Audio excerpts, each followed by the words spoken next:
from DAG Architects regarding possible plans for the sports complex out on 390.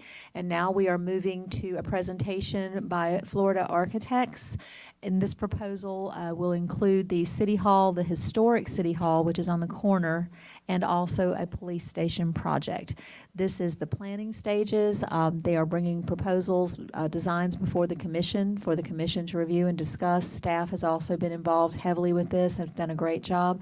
We do have some of the public here with us today, so welcome everyone. Mrs. Gaynor, would you like to introduce Florida Architects, please? Thank you, Mayor. Again, we've been working several months with Florida Architect, and we are very, very proud to be working with them this again. They were the ones that scored, and we chose for the RFQ for the City Hall, new City Hall, old City Hall, PD, chambers, and they have a large job ahead of them too. Again, we're at a point where we felt like that we really should be bringing this to the commission to give you all to give us some insight on where we need to go from here.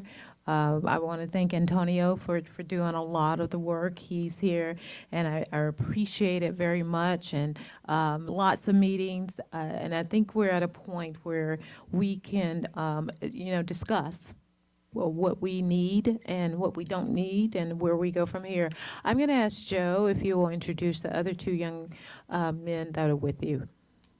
I will. Thank you, Ms. Gaynor. We appreciate you having us here today. Antonio Adesi is a principal and director of design. Mark Holly is an architect also and is a project architect, project manager. And Marcus Gemsch is a founding partner architect, and he does our QA, QC, some field work. And vice president, thank you. And resident. He doesn't have enough space to have all those titles, so. Mr. Sorcy, you weren't here earlier, so if I may interrupt just for one moment. What we were going to do is to allow the presentation to go forward without interruption, and then at the end of that, we would open that for questions from the commission, and then after that to the public. So that was sort of our way of moving forward. So thank you so much. Yes, ma'am. Thank you. Okay, so the City of Lynn Haven Planning Committee for the last several months, as Vicki had mentioned, are these folks here. We've had the mayor, Margot Anderson, as advisor. Vicki Gaynor is our city manager and leader of the project effort. Chief Ramey was also involved heavily throughout the process, as was Ben Jenke and Brian Lowe with Tetra Tech. Also, Joe Futon was part of that team. So this is the team that we have set up for this project. Very well-established firms. We have Dewberry for civil and site surveying, permitting, Nova for all threshold inspection, geotech, material testing. This is a turnkey project, so everything is included, including interiors and furniture selection, all the material testing, everything necessary to walk in with the keys. Structural engineering, McCarthy Engineering, and H2 Engineering, Inc. for MEP, fire protection, and IT engineering. We've worked pretty heavily with almost all of these firms on many projects. So the mission was first to understand what the scope is. You know, what do we really need? What do we want? What do we need? And what makes the most sense for the city? So for the last couple months, we've actually spent time doing programming and some master planning. And what we did essentially was get a list of what everyone thought at the city, what we needed for these two main buildings and the historic City Hall.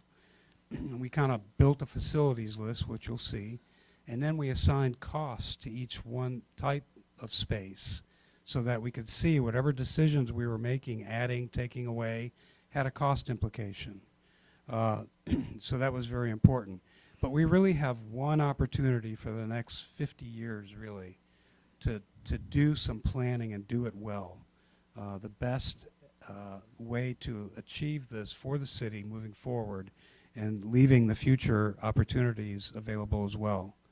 And it is a daunting task because when you look at cost and you look at program and you look at desires and needs, you have to balance all those things. And it really takes a lot of effort and foresight to make good decisions.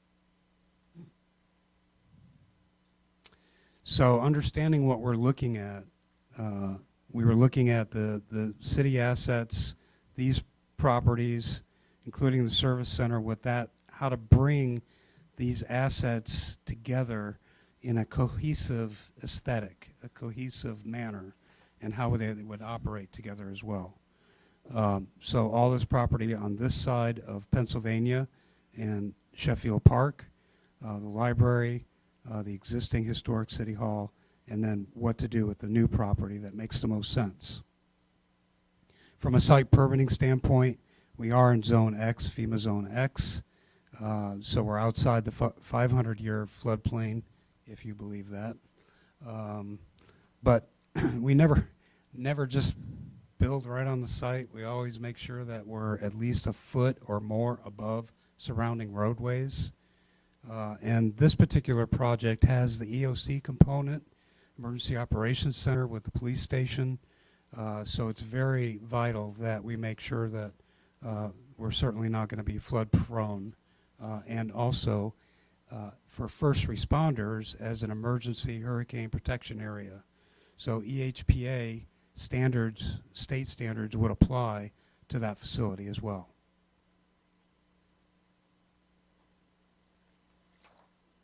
So this was an example, and in your handout there's a full breakdown of the spaces. And we started off with quite a bit more area that we would like to have, and then through a lot of work with the staff, the administration, we kind of narrowed it down to what we have to have.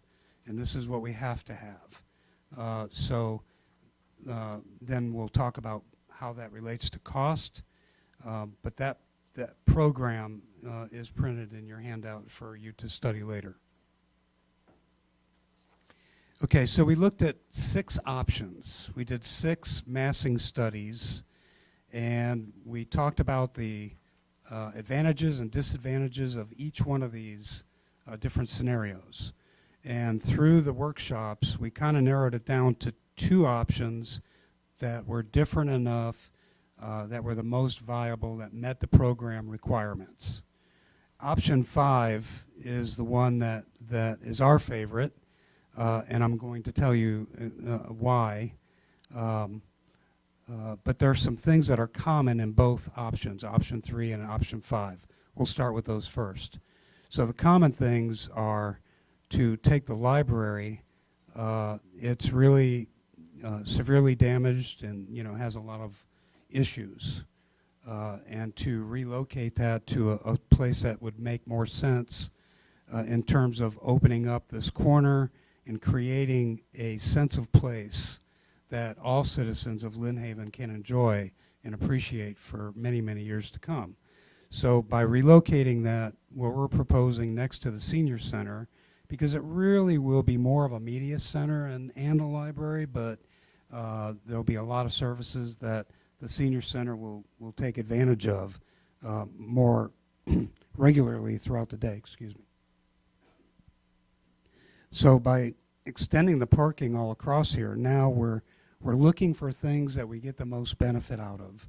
So by having that parking on this side, now we've increased the available parking for the events and for patrons who go to Sheffield Park. So we're getting dual purpose out of that particular area. And similarly, with the service center, maintaining that drive-through, giving it a front that kind of makes it all cohesive with the style requested by the city. We start to open up this corner. We make this safer by extending the retention. We have to have some retention somewhere. So instead of putting it in viable areas that are buildable, needed for parking, secure parking, police cars, put it over here along the road, which makes our vehicles enjoy that that passage to our center city. And also during events, it makes it safer because this could be a gate here at the bridge. And then people who are parking all over the place and walking to these events know they have to cross at the crosswalks here and down here to get to the park. So it helps that migration of people across the property and across 77, which is a little more dangerous. So using that natural resource as a tool for safety and also for the aesthetics of the park. And of course, we put some trees on steroids, a lot of fertilizer there, but eventually they would grow and become a very nice canopy. So those are the common things in both concepts, along with some parking over here on this property that's mainly for public parking. So the advantage of this particular option is the City Commission chamber is right here. So we would have basically a pre-function lobby, because when you talk about 130, 150 people gathering, hopefully one day, for some of the events in the chamber, you need that pre-function space. And by allowing it to pass through to a city plaza that extends all the way to Ohio Avenue here, giving us that identity, giving us that branding. As you pass by, it looks like a government complex. It looks like where you're supposed to be when you go to the city functions. And then the police station would be on this side. It is on the second level. Keep it up out of the floodwaters of any potential floodwaters. And also to get that secure parking and secure evidence storage and other things necessary on that lower level. It's connected by a bridge to the City Hall, two-story City Hall on this side, in this prominent corner. So this really is a great extension to the park. If we put some pavers here during special events, whether you do farmers market and then do a larger event that ties into the park, this could be temporarily closed off, let people flow across here, and you've really achieved some really good civic space that the citizens can enjoy for many, many years. So those are some of the reasons why we like this opportunity better than option 3. So when we talk about creating civic space, a sense of place, a sense of arrival, places where people want to be, where our citizens want to be, where they, to come down here and enjoy those resources. We talk about that identity thing from Ohio Avenue, giving the service center a little bit of a front and, kind of fixing that up so that the whole style relates to each other, and that they're all civic buildings. But you can see the opportunity here with this L-shaped open space. But beyond that, and I'll show you in the last slide, the opportunity for growth. The city will grow. It's a matter of when and how much. So providing area where expansion can occur to City Hall and maybe complete, even if it's on the second level and partially on the first level with a pass-through. We don't give this up totally, but we have room to grow without taking away parking, which we don't want to invest in parking and then rip it up and put buildings there. So that was another advantage of this opportunity. The historic City Hall would be for the commission offices. The commissioners would have offices there, and then it would be a very small city-type museum with the old fire truck and police car and some exhibits about the city and its history in this building, and preserving that anchor on that corner. By moving that library, this really opens up the view. And it just becomes a very comfortable organization of massing. There could be some, maybe some water features, and some green space. some trees and just benches, just very multi-use because it's large enough to be multi-use.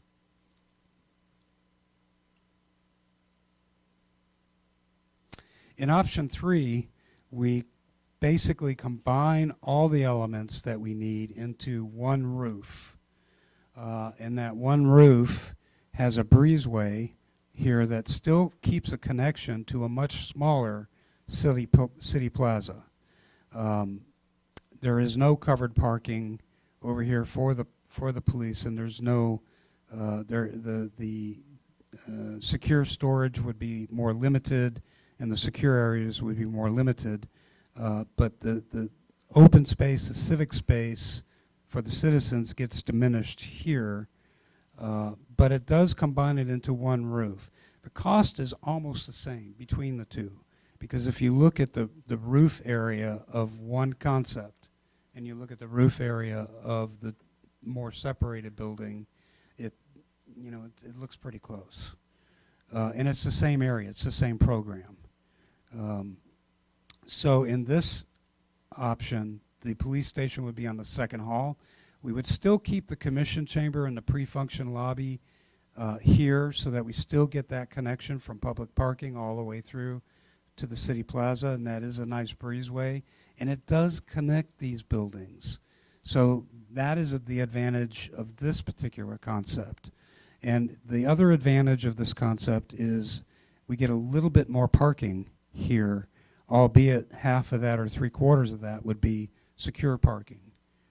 So there is a little bit better opportunity. Both concepts could maintain the drop-off area.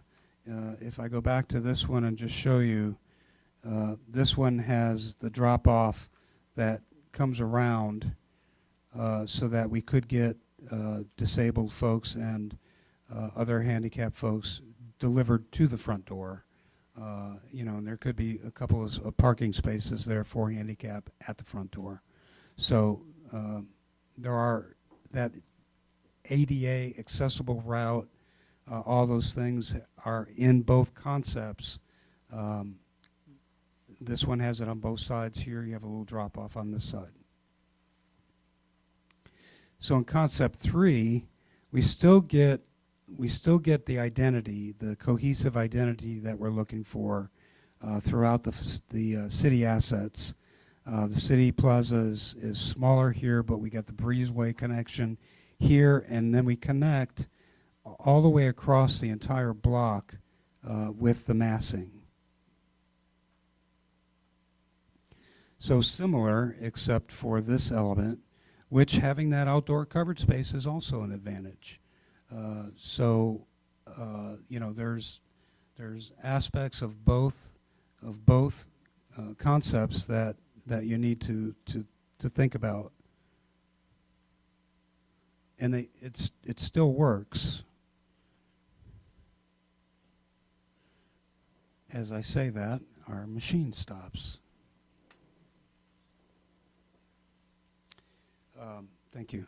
So if we look into the future, the reason that we kind of like this option is we maintain the largest open civic space. We could put a covered walkway here and let our our driveway come here instead of through the whole city plaza. And then in the future, knowing that we might grow, this is a building pad area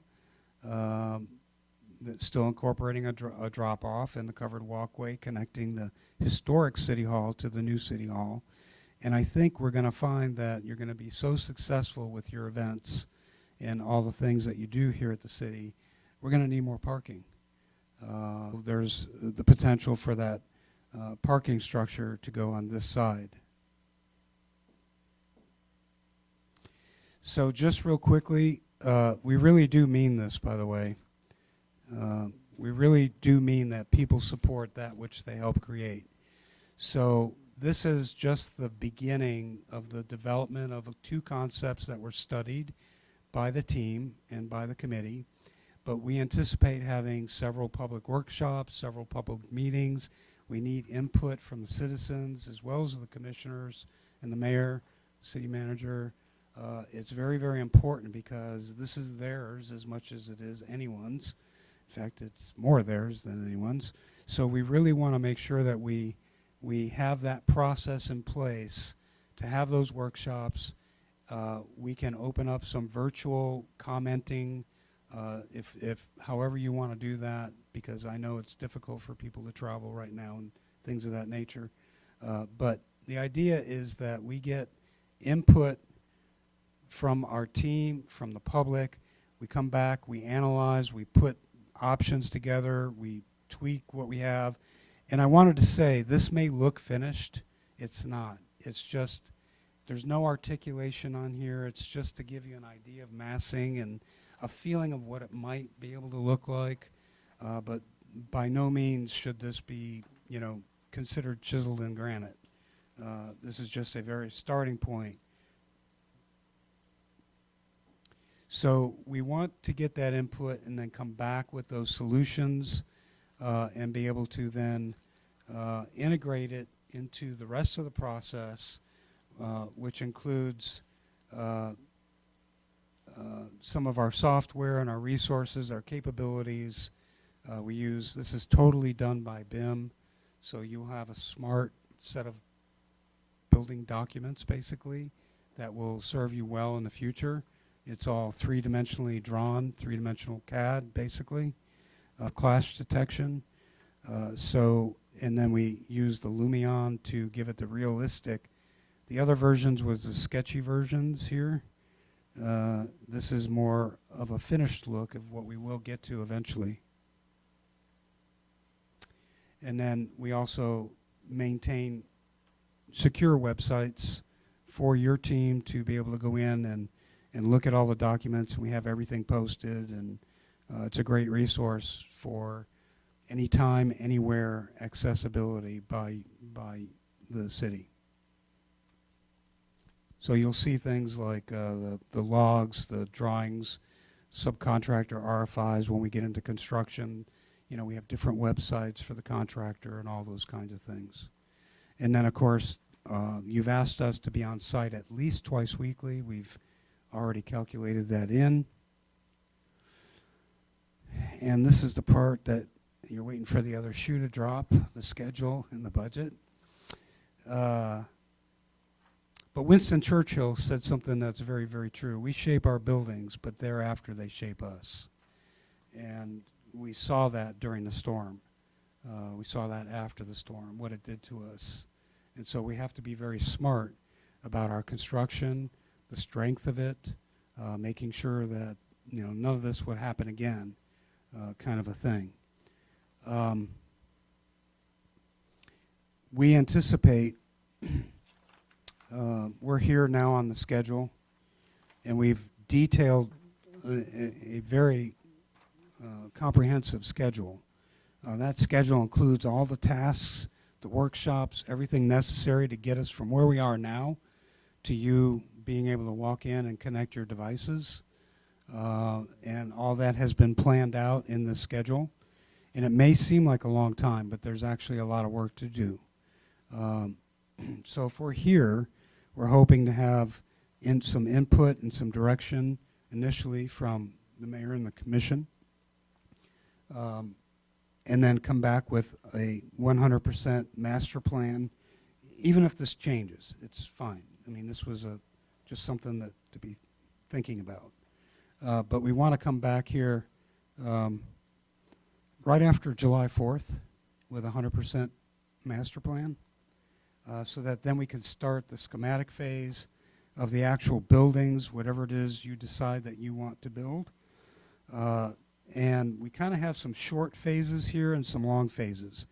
It may seem like a long time to do schematics, 2.5 months, but this is where we get all the input on the detail of the buildings, including the public input.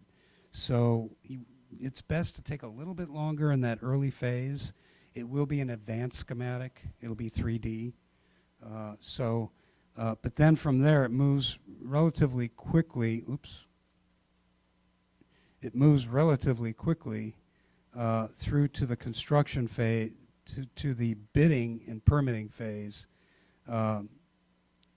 which would take us all the way to March 11th of next year. And then construction begins shortly after that. It begins in July, right around the first week of July, and then would last until about March of next year, March or April of next year, of 22, of the next year, sorry, of 22. So this is all the furniture, acquisitions, and equipment that coincides with the construction schedule. And then this all here is the setup and commissioning. Commissioning is very important in a project like this. So we have electrical commissioning, mechanical commissioning. We've offered exterior envelope commissioning. So we're basically looking for some direction as to what you like, what you don't like, where you'd like us to head, what you'd like to look at, so that we can better prepare for the next public workshop. So all along the way, each one of those phases, it's a simple diagram, but it's very effective and very important. Each one of these phases, we update the estimate. We look at what VE options. We like to say value enhancement, not value elimination, so that we can enhance the dollars that we're putting to use that would best serve the city. So at each phase, we do that until we get to the final, and then we're assuming at this point that you'll do a hard bid. Certainly construction management is still something that you might want to consider. We've helped clients go through that process as well. And then once we're off and running, we should have a very relatively smooth process with as far as getting the contractor moving with their submittals and reviews and so forth. So although the city does not necessarily want to certify the project in a sustainable rating system, we're certified professionals in Green Globes, GBI, and LEED. So we're automatically going to incorporate the thinking so that you get the best results for your money. If you take your electric bill, for example, and if you can save 40% of your utilities every month for the next 40 years, it certainly is worth quite a bit. So we'll definitely keep that in mind. And then the other thing, while we're putting the buildings together, we will do cost comparison studies that best serve the functions that we have, the EOC, the HPA. Those are very secure, hardened construction. So we'll look at some different systems and we'll put dollars to them, current dollars. These are not current dollars, but we will put current dollars to them because the market right now is just changing. I mean, every week it's changing. So, but we'll look at those and then we'll give you the best information that we can so you can make the best decisions. Saw that led up from the facilities program to a cost roundup comes to about $18.5 million. And in your handout, you should have the breakdown of all the components for each building, done by building, so that you could kind of digest that. And then all your other costs, your equipment, your fees, your inspections, permits, all that stuff comes to roughly 22.7, right around in there. So what that boils down to is with almost 40,000 square feet, it comes to, I need my cheat sheet here. It comes to, for construction, about $462.77 a square foot. Now that sounds outrageous, but before the storm, and this has been studied by Tyndall and by FEMA. Before the storm, we would have expected to pay $240.64 a square foot. So we're heavily impacted by Hurricane Michael. We still don't have enough housing to bring enough contractors to lower those costs. Material costs are still going up, and we have examined some other facilities that were bid before the storm, actually, not too many bids after the storm, in our Northwest Florida area for sheriff's operations centers that were EOCs and hardened. They were coming in at about $423 a square foot.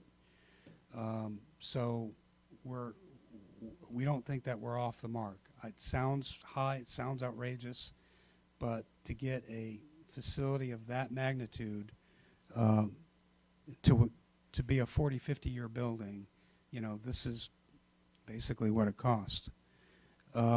So the soft costs are below the 25% ratio, which is something that you look for. So all of your other costs should be below 25%. We're at 23.29%. And I think overall, we don't know the impacts of COVID on bidding, but I will tell you that last week we bid a very small, messy project, a small addition and remodeling, heavily damaged building. We had bidders coming out of the woodwork because they're hungry right now. We had 8 bidders as far away as Central Florida, all the way to Mobile and up into Alabama. And in talking with them, the sooner we can get to market, the better. So hopefully we have a plan. Hopefully you like some of the things that you saw. And we'd like to, Antonio, is there anything you want to add? Mark? Okay.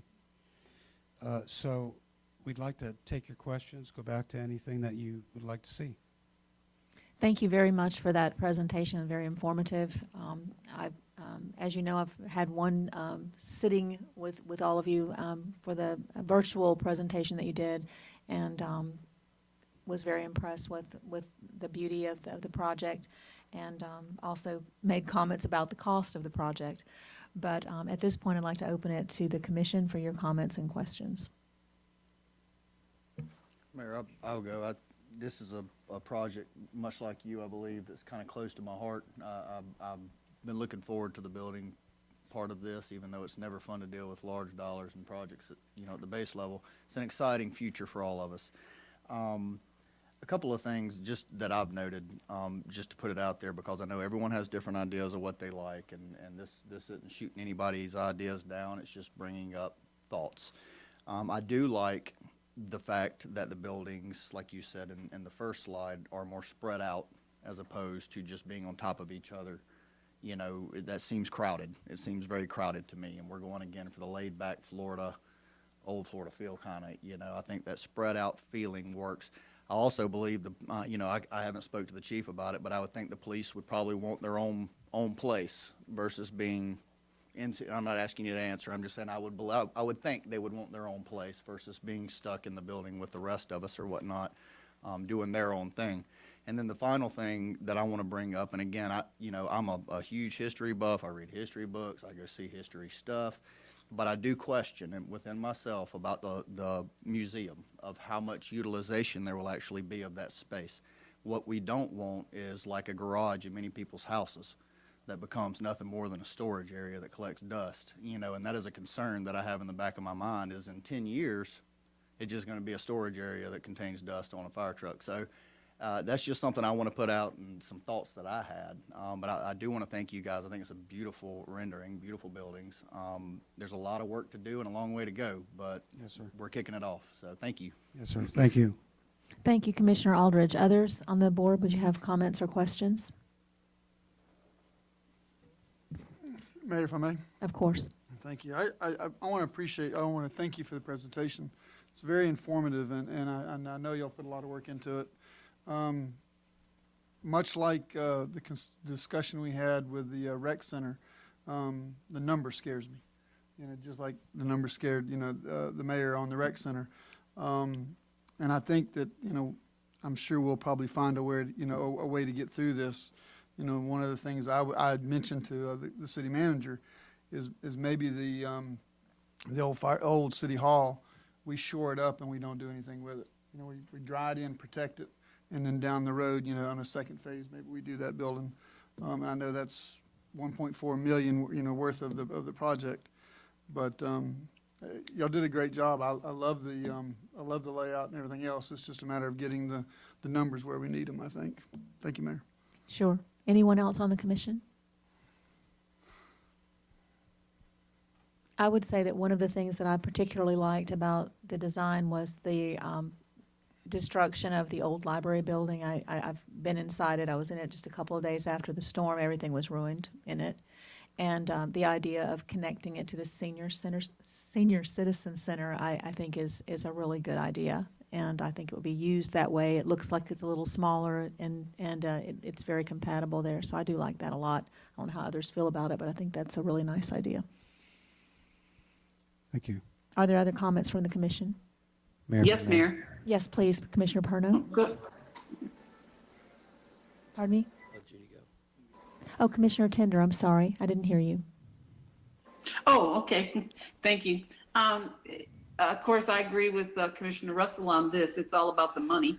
For me, it always is, it seems like. But until we can really evaluate how much money we have coming from insurance and from FEMA, I don't know how we can make promises or anything like that until we have some idea on the finances and where we're going to get the money from. And did the presenter in this say how long it would take to complete the entire project once it would start? Yes, he did, Commissioner Tender. If I am correct, I believe he was looking at February of 2022. Yeah, April, March Okay. 22. April, March of 22. Okay, thank you. You're welcome. Anyone else on the commission have comments? Just Commissioner Perno? thank you, Mayor. Just want to thank you guys. I think it's wonderful what you did here, and as far as the design and what to look at, and again, what to shoot for. I just don't. It's just one small thing, but it's a big thing. But if we're gonna go this route, and we're gonna do something to this regard, but is there any way in the looking at the design in the future is that we might want to think about tying in this area to the Florida Avenue district? Because I really believe if we develop Florida Avenue, we want to create a connection between this side of the street and that side of the street. So I know I've been a proponent of the overpass with a city focal point kind of thing. So that might be something to look at as you get further into design. And I just want to thank y'all for what you've done so far. Thanks. Thank you, Commissioner Perno. And just for one more dour comment about finances, one thing that we really haven't talked about is that looking at a timeline of 2 years down the road, we're paying an enormous amount of money to lease this building that we're in temporarily. So we're looking on top of these costs. We're also looking at those costs. So I don't know if that's something, I'm sure you've all thought of it, but something to keep in mind. So, and we have to keep that in mind because we have to keep the buildings or have another alternative. So we do have a lot to accomplish in working with our insurance, continuing to work with FEMA. The city staff has done a great job in meeting with architects. I commend our city manager for all the work that she's done in this. And I don't think anyone's closing a door on anything. I think the doors are wide open, but I think it's just going to take a little time to get it all hammered out and to find, how much we're able to spend, what the public wants to spend, and how much we're going to have available after while we're also pursuing canceling massive debts after this storm. So there's a lot to think about. Gentlemen, I thank you very much for your presentation. And at this time, if there's no further comments from I'm sorry, go ahead, Commissioner Russell. Mayor, if you don't mind, I just have one quick question. Under your breakdown of the costs, could you tell me where the media center library is included in that? It's not? Okay, so that's not, okay. Okay, so the 22 doesn't include the building of the library, so we'll have to. Just conceptual, yeah. Okay, thank you. Are there other comments from the commission? Because I had promised also a time for the public to ask questions or have comments. Yes, Mr. Walker?